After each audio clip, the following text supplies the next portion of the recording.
안녕하세요. 네, 반갑습니다. 창세기 9번째 시간입니다. 네, 오늘은 심판보다 앞선 은혜라는 제목으로 창세기 3장 20절에서 24절까지의 말씀 함께 보시겠습니다. 지난 시간에 우리는 인류의 첫 제약, 그러니까 우리가 원죄라고 부르는 그런 제약된 사건들을 함께 마주했습니다. 네. 그 말씀을 보면 볼수록, 묵상하면 묵상할수록, 우리의 모든 죄악됨이 그 안에 속해 있음을 보게 됩니다. 네, 오늘은 그러한 죄악, 인류의 타락 속에서 하나님은 무엇을 하시는가에 대한 부분을 다루고 있습니다. 창세기 3장은 인류 타락의 결정적 장면을 보여주는데, 선악과를 먹은 아담과 하와, 그리고 그 결과로 인한 수치와 두려움, 분리 심판이 전개되죠. 하지만 오늘 말씀, 그러니까 본문 후반부인 20에서 24절 말씀은 단순한 추방의 기록을 다루고 있지는 않습니다. 오히려 타락 이후에도 계속해서 인간을 향한 하나님의 은혜와 하나님의 목적이 이어지고 있음을 보여주고 있습니다. 복음적인 장면이라고 볼 수 있죠. 이러한 내용을 함께 살펴보시겠습니다. 네, 20절 말씀입니다. 아담이 그의 아내를 하와라고 불렀는데 이는 그녀가 살아있는 모든 사람들의 어머니이기 때문이다. 히브리어로 하와는 살다, 생명이라는 뜻과 어원을 공유합니다. 그러니까 그 후반부에 있는 그녀가 살아있는 모든 사람의 어머니다라는 부분이 하와를 통해서 설명이 되죠. 그런데 흥미로운 것은 하와는 아직 자녀를 낳지 않은 상태였습니다. 하지만 아담은 아내를 산자의 어머니라고 이름 지어주죠. 이것은 단순한 이름이 아닙니다. 죄로 인해서 모든 것이 무너진 순간에 아담은 하나님의 최초 명령이 철회되지 않을 것을 믿음으로 고백했다라고 우리는 해석해 볼 수 있습니다.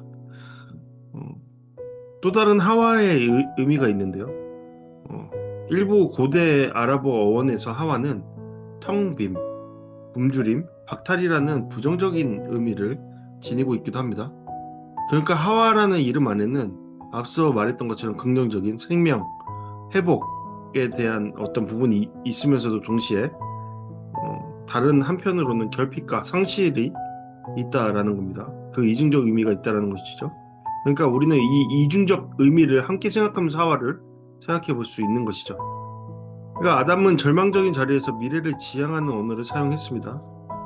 이것은 하나님의 목적은 타락에도 불구하고 보존되며 인간은 여전히 하나님의 형상으로서의 소명을 이어가야 함을 암시하고 있는 것이죠. 그러면서 동시에 하나님 죄로 인해서 인간은 이전에 하나님께서 창조하신 그러한 완전한 모습이라기보다는 텅 비고 굶주리고 무엇인가 박탈당한, 그러함으로 생명과 회복이 필요한 존재가 되었다라는 것을 우리는 생각해 볼 수 있습니다. 우리 자신들을 생각해 보면 되죠. 네, 결핍과 상실이 우리 가운데 있죠. 그것을 무엇으로 채울 수 있는가? 우리는 생각해 보게 되는 겁니다. 네, 이제 21절 말씀입니다. 여호와 하나님께서 아담과 그 아내를 위해 가죽 옷을 만들어 입히셨다.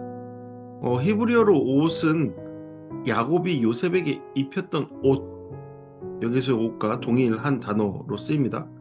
이것은 단순한 나체 가리개, 그러니까 우리가 벌거벗음을 덮어주는 우리의 그 옷을 의미하는 것이 아니라 신분과 신뢰 그리고 보호의 상징으로 우리는 생각해 볼 수 있습니다. 그러니까 그냥 직물로서의 옷이 아니라 거기에 대한 또 다른 상징이 있다는 것을 생각해야 한다는 것이죠. 더욱이 중요한 것은 가죽 옷이라는 단어입니다. 이것은 동물의 가죽을 의미하죠. 그러니까 피 흘림과 죽음이 전제된 옷을 의미하는 겁니다. 하나님께서 이 옷을 만들어 입히셨다라는 것은 인간이 죄로 인해서 스스로 자초한 수치를 하나님이 직접 처리하시고 은혜로 덮으셨다라는 강력한 상징의 행위라고 볼 수 있는 것이죠. 인간의 무화과 잎, 그러니까 우리가 앞서 봤죠. 아담과 하와는 죄를 범하고 그들 스스로 수치를 느끼며 스스로 무화과 나무 잎으로 그들의 몸을 가렸습니다. 하지만 그것은 불완전하죠. 자가적인 어떠한 덮음이기 때문입니다. 하지만 하나님의 가족 옷은 어떠하죠? 하나님의 능력, 하나님의 권위 아래 주어진 은혜의 덮음이라고 볼 수 있는 겁니다.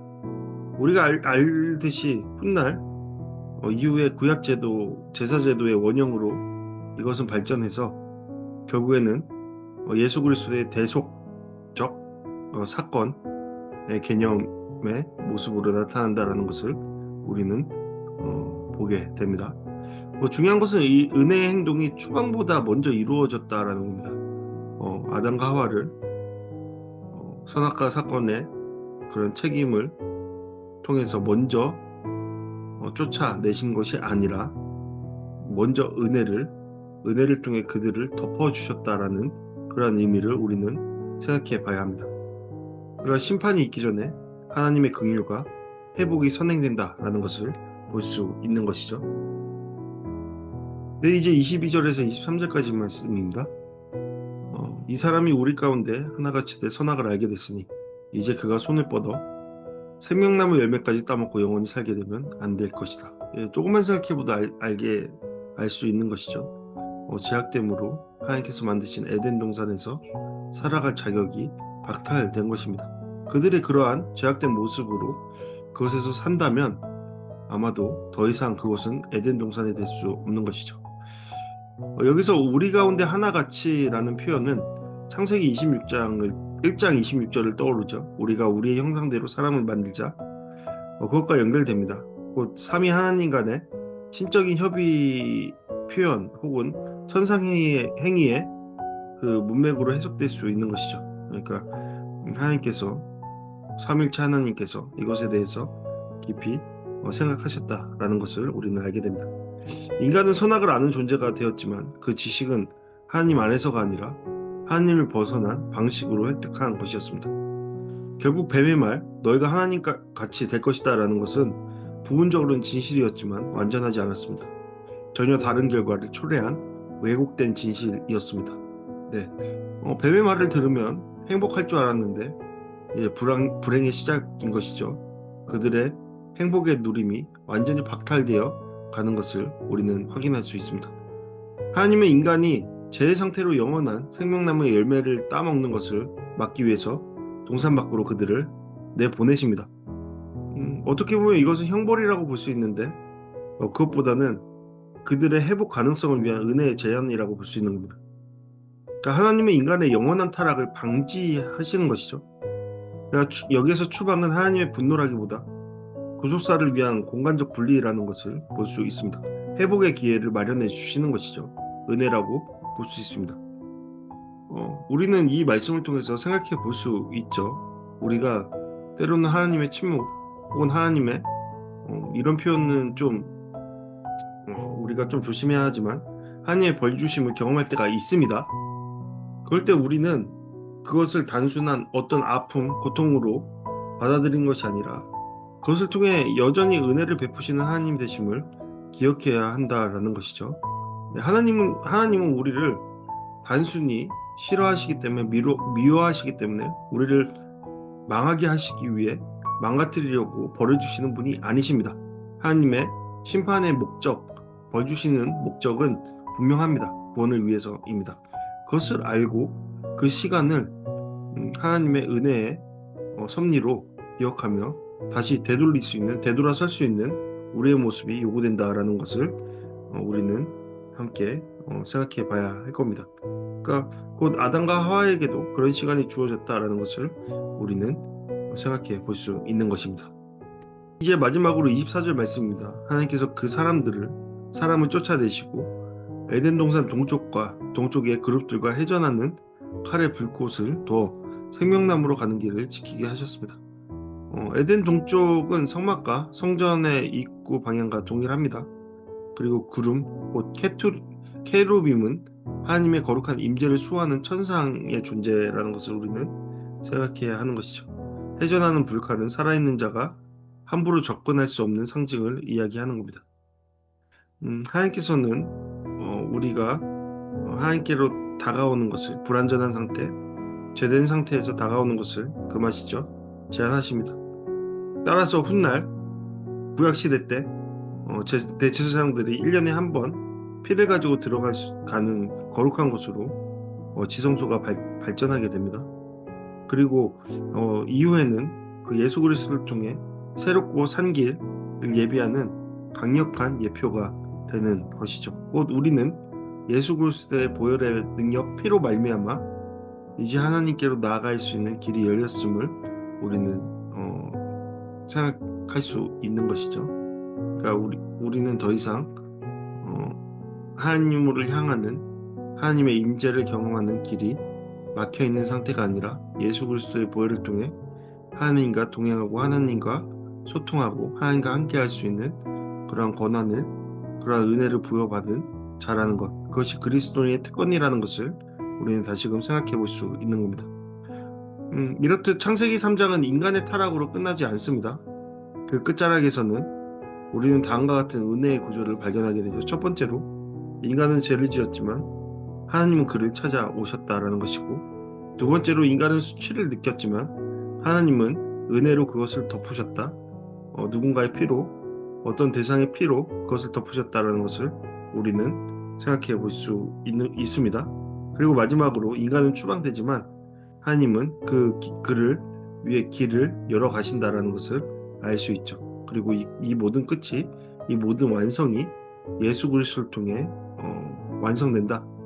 완벽히 완성된다라는 것을 우리는 생각해 볼 수 있습니다. 그러니까 심판보다 은혜가 먼저였죠. 그리고 가죽 옷은 단지 옷이 아니라 속죄와 회복의 시작이라는 것.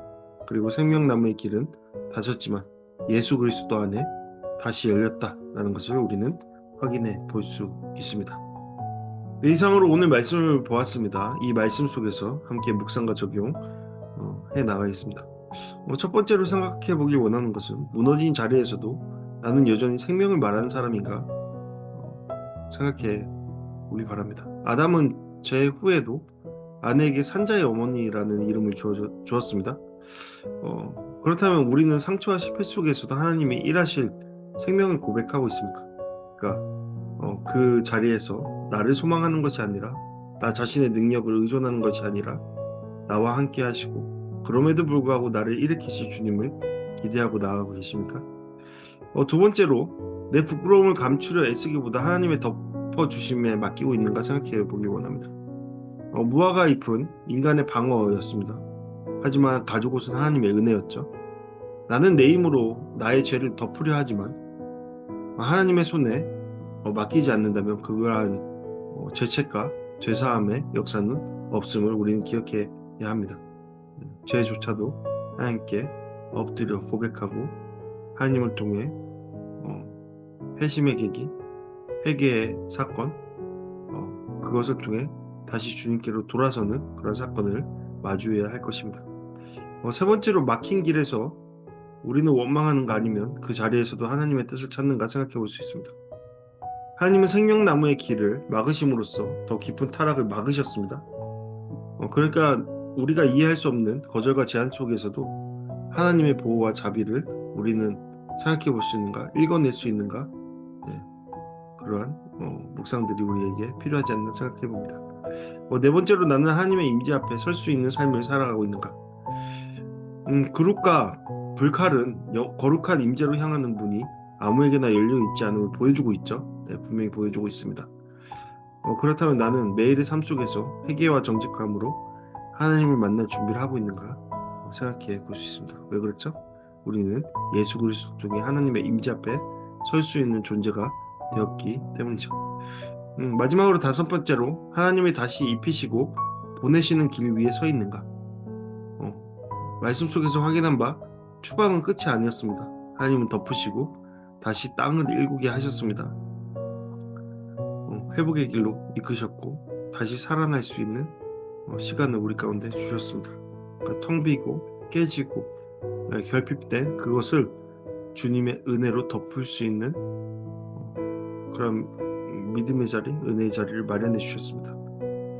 그렇다면 나는 오늘 절망의 뒤편에 숨겨진 은혜의 시작점에 서 있다라는 것을, 그러한 사실을 기억하고 있는지, 그러한 은혜로의 부르심과 이끄심을 우리는 알고 경험하고 있는지 생각해 볼 수 있을 것입니다. 함께 기도하기 원합니다. 나를 위한 기도, 하나님, 제 수치를 제 방식으로 감추지 않고 주님이 입혀주신 은혜의 옷을 신뢰하게 하소서. 공동체를 위한 기도. 주님, 우리가 서로의 허물을 덮어주고 회복의 도구로 서로를 위해 쓰임받게 하소서. 그리고 마지막 중보기도 하기 원합니다. 은혜 없이 살아가는 이에게 하나님이 먼저 입혀주시는 복음의 은혜의 옷이 전해지게 해달라고, 그가 기꺼이 그 은혜의 자리로 나아갈 수 있게 해달라고 함께 기도하기 원합니다. 네, 감사합니다. 다음 시간에 또다시 뵙도록 하겠습니다.